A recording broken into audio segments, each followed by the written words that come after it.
Hey, how you doing? Emmett Dempsey, Treasure Coast Mortgage here in Florida. Welcome back to the channel. In today's video, we're going to talk about the mortgage escrow account. What is it? Do you need it? And what is it used for? First, what is an escrow account?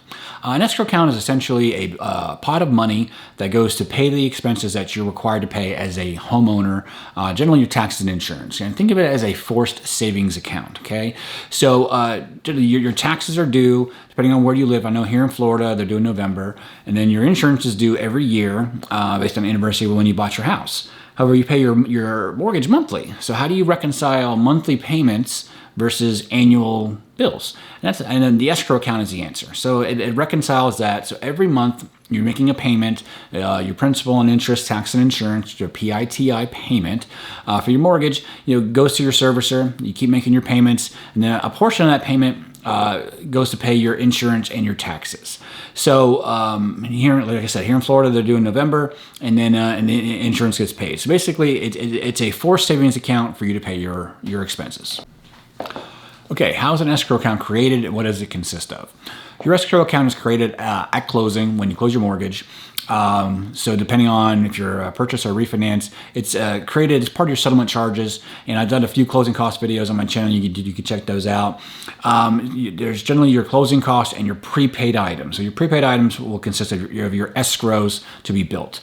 Now, what happens is it creates your escrow account. They collect a number of months. So when your anniversary rolls around, you have 14 months left to pay. So why 14 months? So what's that extra 2 months as a buffer? So you have what's required to pay the bill a year from now, as well as a 2-month buffer, because things can change. Your insurance can go up, your taxes can go up, and your servicer wants to make sure that there's always enough money to pay those taxes, because a tax lien can take precedence over that first mortgage lien. They want to make sure that their insurable interest on your mortgage is protected. So that's what the mortgage consists of. They'll withhold enough of your escrow impounds in order to have 14 months in order to pay it. Okay, let's talk about the escrow setup for a purchase. Now, generally here in Florida, your taxes are due in November. And when you buy a house, of course, you're not responsible for the entire tax bill because you didn't live in the house the whole year. So, for instance, today is June 30th. So if you close on your house today, you're going to pay for the seller's going to give you a credit for 6 months of the time that they live in the house. It's called a tax proration, okay? So you're going to, on your settlement statement, it's going to look like you're going to pay the whole year of taxes, but you're going to get credit from the seller for the time that they live there, and they reconcile that at the title company with called tax prorations. Generally, a good rule of thumb that I use on a purchase is 3 months of insurance escrow and 4 months of tax escrow. And throughout the year, that generally rings true. Usually, it kind of gets me right in the ballpark where I need to be. 3 months insurance, 4 months taxes. Okay, how do you set up the escrow for a refinance? Now, for that, I'm gonna go show you side by side. It really depends on the time of year that you close, because getting back to the Florida example, taxes are due in November, and you want to have that 14 months of taxes. I use Excel for basically everything, so I'm going to show you a little Excel tip and trick that I use.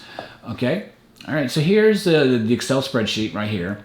Okay, so here's my cushion, my 2-month cushion, like I said. And here says, like I said, today's is June. So like say we close the loan in July. Okay, so July, your first payment is August and September 1st.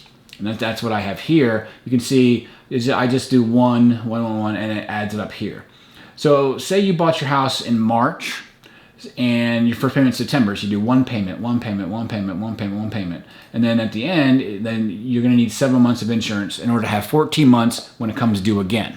So you're building your 2 months cushion plus enough buffer, so 7 plus 2 and equals 14. So that's basically how it works. Now for property taxes, you can see here it's due November. So you only have 3 months of payments by the time your first payment rolls around to when it does. So that's 11 months of taxes. So if you have a big tax bill, you really need to plan for that. Now on a refinance, most of your settlement charges are paid out of your equity, and you'll get your old escrow money back. That's generally how it works. They don't really net your escrows. So the escrow money your old servicer had, when we refinance, you get cut a check, and it'll do that. So that's kind of, and then you can kind of play around with that. Say you're due at the end of the year. So I just keep adding this, and it goes down. So this is what I use in order to estimate what the escrow is going to be. And on a refinance, I really want to make sure I get that number correct. Okay, so what are the pros and cons of escrowing? One of the major pros, of course, is that it's set it and forget it. It's done.